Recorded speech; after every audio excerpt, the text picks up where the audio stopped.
여러분 안녕하세요. 이번 시간에는 부동산은 사실 풍수적인 기운하고 뗄래야 뗄 수가 없는데 요즘 부동산 시장이 생각보다 어렵다고 합니다. 그래서 사실 뉴스라든지 언론을 보면 분양하는데도 사람들이 붐비고 있고, 또 한편으로는 계속해서 전에보다 이제 집값이 최고점 있을 때 그때 한 90%까지 다시 상승을 하고 있다, 이런 이야기가 나오고 있는데, 실제로 내가 매도를 하려고 하면 내놨는데 1년이 지났는데 안 나간다, 이렇게 말씀하시는 분들이 많아요. 그래서 언제쯤 매도를 하는 게 좋겠습니까, 이렇게 여쭤보시는 분이 많은데, 사실 그러한 부분은 이 경제적인 부분이라든지 또 어떤 정책적인 부분하고 연관성이 있기 때문에, 사실 집값이 언제쯤 올라가든지 아니면 언제쯤 집을 사야 되는지, 아니면 내가 집을 내놨는데 언제쯤 나가겠느냐, 이건 사실 경제 상황에 따라서 달라지기 때문에 그건 쉽지는 않습니다. 그런데 그걸 여쭤보시는 분들이 대체로 자기의 사주의 운이 좋으며, 이 사주의 운이 좋으면 집값도 나가는 거 아닙니까, 이렇게 물어보시는 분들이 있어요. 일견 틀린 말은 아니지만, 이 사주의 운이 아무리 좋아도 여기 플러스 알파는 저는 이게 환경적인 요소라고 하는데, 이 환경적인 요소라든지 이런 부분을 잘 살펴봐야 돼요. 그러니까 지금 현재 부동산 시장의 흐름, 그리고 향후 어떻게 될 것인지, 또 금리 인하 부분, 그리고 대출 부분, 세금 부분, 이런 거에 따라서 달라지기 때문에, 이런 사주의 운에 따라서 이게 매도되고 매수할 수 있는 시기가 언제인지 알 수 있는지, 그런 건 어느 정도 약간 볼 수는 있어야 하지만, 이 사주로만 모든 것을 다 해서 파악해서 알 수는 없다, 이렇게 말씀드립니다. 그러면 이 알파의 환경적인 요소 외에 또 뭐가 있냐? 바로 이 풍수적 기운도 있단 말이에요. 그래서 이 풍수적인 기운에 따라서, 만약에 예를 들어서 지금은 그 살고 있는 집이 예를 들어 갖고 부동산 경기가 안 좋으니까 조금 안 나간다 하더라도, 누가 보러 갔는데 저희 같은 사람들한테 아니면 풍수 전문가한테 의뢰를 했는데, 앞으로 이 지역에 기운이 좋고 또 이 집을 사게 되면 개운 발복하고 가정도 편안해지고 또 하는 일도 잘 될 것이다, 이렇게 한다고 하면, 사주의 운이 비록 조금 약하고 아니면 환경적인 요소가 안 좋다 하더라도 풍수가 좋으면 사는 사람들이 의외로 많아요.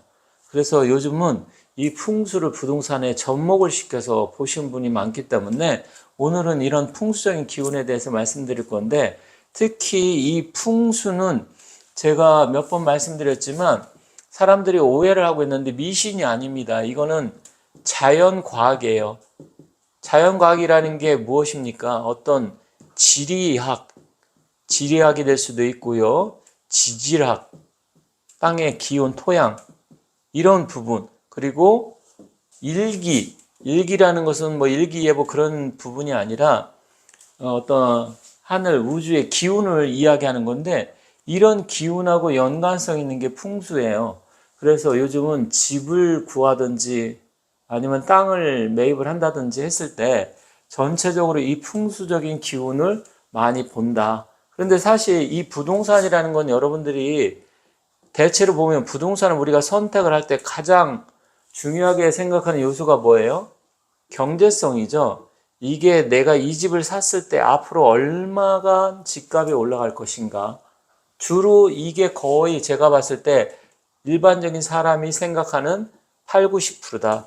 나의 주거 개념, 편안하게 살고 싶다, 이런 것도 있지만, 거의 대체로 부동산을 살 때, 땅을 살 때, 건물을 지려고 또 토지를 매입을 할 때, 아니면 집을 살 때 대체로 이 경제성이 8, 90%를 차지한다, 이렇게 봅니다. 그런데 경제성은 사실 여러분들이 잘 아시겠지만, 어느 지역이라든지 아니면 역세권, 초등학교를 품은 아파트인지, 그리고 이게 신축인지 구축인지, 또 평수가 몇 평인지 따라서 이 경제성은 어느 정도 산정이 가능해요. 예를 들어서 몇 평짜리인데 지금 여기는 집값이, 아파트가 34평을 기준으로 했을 때 10억이다, 15억이다. 심지어 강남 같은 경우 34평인데도 30억 정도 이상 가는 데도 있으니까, 누구나 이거는 발표가 되기 때문에 알 수 있어요. 하지만 이런 풍수적인 기운은 이거는 아무나 알 수가 없습니다. 그런데 부동산은 여러분들이 생각할 때 단순하게 이 경제적인 거, 경제성 이 논리는 대부분 사람 조금만 공부하고 돌아가는, 아니면 인터넷 찾아보고 또 뭐 유튜브라든지 이런 데 보면 다 나와 있어요. 근데 풍수적인 기운은 이거는 평가하기가 굉장히 어렵습니다. 그런데 이 풍수적인 기운을 왜 중요하게 생각을 해야 되냐면, 이 부동산의 경제성 플러스 알파로 했을 때 이 풍수적인 기운을 부동산에 접목을 시키게 되면, 집이 예를 들어서 잘 안 나갔던 집인데 풍수적인 기운이 좋다. 아니면 내가 지금 힘들고 어려운데 상가 건물을 하나 갖고 있는데 어느 정도 시간이 지나면 다시 그 자리가 활성화되고 기운이 돈다 그러면 지금 어려워도 내가 참고 인내할 수가 있겠죠. 그런데 풍수적인 기운을 봤는데 앞으로 봤을 때 자리도 좋지가 않고 또 앞으로 비전도 없어요. 발전 가능성도 없고. 그러면 당장 조금 낮춰서라도 내가 지금 10억에 내놨다 그러면 이제 그쪽이 10억이라 그러면 9억 한 7천만 원, 5천만 원에 좀 다운해서 내놔야 되겠죠. 그래서 이런 것을 보는 겁니다. 그런데 이런 부분을 보는데 사람마다 그러면 다 다를 텐데, 어떤 풍수가는 이런 집을 살면 좋다고 이야기를 하고 이 집이 앞으로 올라갈 것이다 이야기하는데, 어떤 풍수가는 지금 당장 여기 자리가 좋지 않으니까 팔아라 이렇게 이야기하는데, 사람마다 다르지 않습니까? 물론 맞아요. 근데 부동산 경제성을 놓고 따질 때도 보면 조금씩 차이는 있잖아요. 근데 풍수가에 대해서 약간의 차이는 있지만 큰 틀에서 보면 거의 비슷합니다. 물론 각자 보는 시각에 따라서 조금 다를 수 있기 때문에, 그래서 제가 조금 약간 서설이 길어졌는데, 이 풍수적인 기운을 간단하게 우리가 알아볼 수 있는 방법이 있고, 그런 부분을 여러분들이 공부를 하셔서 이런 몇 가지만 기본적으로, 기초적으로, 그러니까 상식적으로 알고 계시다고 하면 많은 도움이 됩니다. 그래서 앞으로 여러분들께서 일단 사주팔자만 가지고서는 모든 것을 결정하고, 내가 아무리 문서운이 좋아도 이 부분 플러스 알파 환경, 지금 부동산 시장이 나쁘고 경제 상황이 나쁘고 집값이 떨어진다고 하면 내 팔자가 아무리 좋아도 어려워요. 잘 안 나가요. 왜냐면 지금 집값이 계속 떨어지고 있는데 내 팔자 하나 갖고 어떻게 그것을 해결합니까? 또 상대방 있잖아요. 그럼 매수자하고 나의 또 궁합적인 기운도 맞아야 될 것이고, 또 지역적인 기운도 맞아야 되고, 그래서 모든 것을 사주 하나로만 풀 수는 없습니다. 그래서 풍수적인 기운을 가미를 시켜서 봐야 좀 더 정확하고, 부동산을 여러분들이 선택을 하실 때 너무 경제성에 매몰돼서는 안 되고, 경제성이 중요하지만 그 플러스 알파에서 풍수적인 기운도 반드시 보면 훨씬 더 좋다. 그리고 요즘은 저희 같은 사람들한테 이 집을 매입을 하고 이사를 갈 때 많이 상담을 합니다. 왜냐면 경제성은 좀 전에 말씀드렸듯이 뭐 대다수가 이렇게 나와 있고, 가격이라든지 또 뭐 건설사가 어떤 건설사가 집을 지은 건지 다 알 수 있고, 가격 나와 있고, 또 대출이 얼마 되는지, 그 일대 금액이 얼마인지 이건 알 수 있잖아요. 이건 대다수가 거의 웬만큼 좀 관심만 있으면 다 알 수 있는 이야기지만, 이런 풍수적인 기운을 아무나 알 수가 없어요. 그래서 좋은 자리, 좋은 기운을 갖고 있는 데는 플러스 알파가 돼서 훨씬 더 매도가 잘 된다. 집을 내놔도 잘 팔린다. 그리고 내가 들어갈 때는 그런 집 찾기가 쉽지가 않다. 왜냐면 돈 있고 조금 여유가 있는 사람들은 이왕이면 경제적인 걸 다 아니까 여기서 풍수까지 좋다고 하면 훨씬 더 플러스 알파가 됩니다. 그래서 어딜 이사 가는데 이 자리가 풍수가 안 좋아요. 여기 들어가면 예를 들어 가족들 건강이 나빠지고 잘못하면 사업이라든 이런 게 안 되고 망할 수 있어. 이렇게 말을 한다고 치면 찜찜해서 거기 못 들어가겠죠. 바로 이 풍수적인 기운 때문에 안 팔릴 수도 있는 거예요. 나는 집을 내놨는데 누가 집을 보러 왔는데 그분이 풍수가한테 물어봤는데, 이 집 들어가면 안 된다. 여기 여러 가지 조건이라든 풍수적인 기운이 나빠서 안 좋다. 그러면 당연히 안 사겠죠. 그래서 이런 부분을 여러분들이 잘 알고 계셔야 될 것 같고요. 앞으로도 계속해서 제 영상을 보시면서 가급적이면 쉽고 이해하기 빠르게 말씀드릴 테니까 잘 이해를 해주시고, 오늘은 이 풍수 지리가 무엇이냐, 그 간단하게 그 부분만을 제가 여러분께 말씀드리겠습니다. 이것만 잘 이해를 하셔도 풍수가 어떤 건지 어느 정도 금방 이해를 할 수 있어요. 전문적인 지식을 가지려고 하면 많은 공부를 하고, 자리의 그 위치라든지 자양이라든지 주변의 형세, 국세 이런 걸 파악하려면 시간이 걸리겠지만, 이 풍수지리라는 글자만 제대로 잘 파악을 해도 어느 정도 풍수가 무엇인지 어떤 건지 알 수 있어요. 자, 이게 바람풍자죠. 풍수지리할 때 바람풍자에 풍수, 물수자를 씁니다. 그리고 지리할 때 지는 땅지자예요. 그리고 이치, 이자를 씁니다. 자, 그러면 이게 무슨 말이냐? 간단합니다. 바람과 물과 땅의 이치를 한다는 거예요. 땅의 이치. 바람과 물과 땅의 이치를 하는 게 바로 풍수지리예요. 그러면 바람, 물, 땅, 이게 자연입니다. 이게 자연이잖아요. 그죠? 이게 미신인가요? 바람과 물과 땅의 기운이 미신일까요?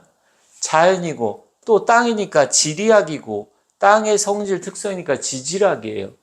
그래서 풍수지리는 미신이 아니고 자연과학인데 자연과학을 또 세부적으로 나눈다 그러면 그 기운적으로 봤을 때 바람이 어떤 영향을 미치느냐, 또 물은 이게 물이 굉장히 차고 맑고 깨끗해야 되는데 어떤 식으로 흘러나가느냐, 우리가 살고 있는 주변을 휘감아 돌아가는지 직수로 빠져나가는지 아니면 물이 없는지 아니면 비만 오면 뭐 거의 뭐 저지대 침수해갖고 맨날 그 잠기는 지역인지, 그리고 땅은 뭐 어떤 겁니까? 땅에 기운이 있어요.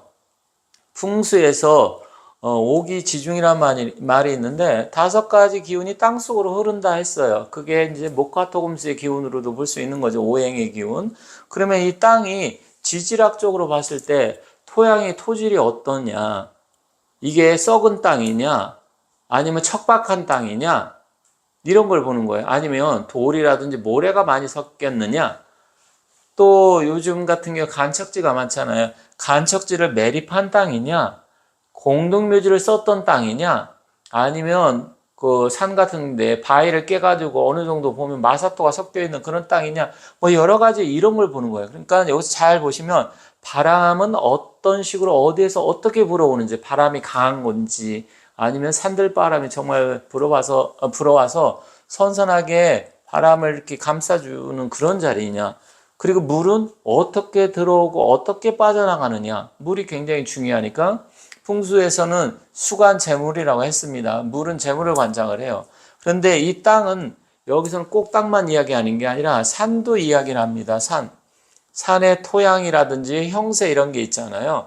그래서 결국 바람과 물과 산, 땅의 이 이치를 아는 게 풍수지리예요. 그래서 여러분들께서 앞으로 이런 것을 하나하나 구체적으로 알려고 하면 시간이 좀 필요하겠지만 제 영상을 보신다고 하면 제가 가급적이면 그래도 좀 이해하기 쉽고 또 천천히 말씀드리려고 제가 노력을 해요. 왜냐면 너무 빨리 말씀을 드리면 제 영상을 보시는 분들이 대체로 50대, 60대, 70대 분들이 많기 때문에 너무 빨리 이야기한다 하더라도 또 이해하기도 어렵고요. 그래서 제가 가급적이면 쉽고 편하게 말씀드리려고 하는데 바로 이러한 풍수지리의 이치를 어느 정도 기본적으로 알면 내가 어디를 이사 갈 때 처음에 뭐 여기 비싸고 개발된다 해서 무조건 이사 가고 역세권이라서 무조건 이사 가는 것보다 이런 게 어떤 영향을 미치느냐 요 정도만 알아도 집을 선택할 때 최악의 자리는 피할 수 있다라는 것입니다. 그래서 여러분들께서 앞으로 집을 아니면 토지, 임야, 땅 이런 거 매수를 할 때 가급적이면 이러한 부분도 좀 잘 알아서 이해를 하시면 훨씬 더 선택하는데 좋은 자리 그리고 유리한 자리를 선택할 수 있다. 근데 바람이라는 것은 풍수에서는 이 풍수는 장풍이 돼야 됩니다. 장풍이라는 것은 바람을 어느 정도 이렇게 아늑하게 너무 센 바람이 불어오면 안 되고요. 바람이 너무 세면 기압이 낮아지기 때문에 기가 빠져요. 그래서 이 바람을 어떻게 장풍이 잘 되어 있는지, 득수, 물은 어느 쪽에서 어떻게 얻은 건지, 그리고 산은 형세는 어떻게 되어 있는지, 자청룡 우백호가 어떻게 돌아 들어오고 또 높이라든지 토질이라든지 토양 이런 기운은 어떻게 되는지 이 정도만 기본적으로 핵심적인 것만 알아도 된다. 이렇게 말씀드리면서 마치도록 하고요.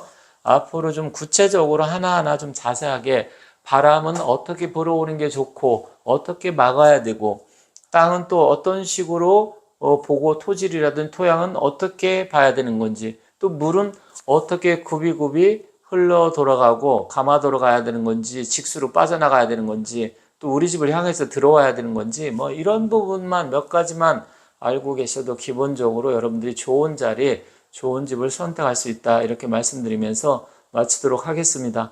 오늘은 제가 조금 풍수적인 기본적인 기초적인 이론보다는 풍수가 무엇인지 또 우리가 부동산을 선택을 할 때 어떻게 해야 되는지 말씀을 드렸습니다. 감사합니다.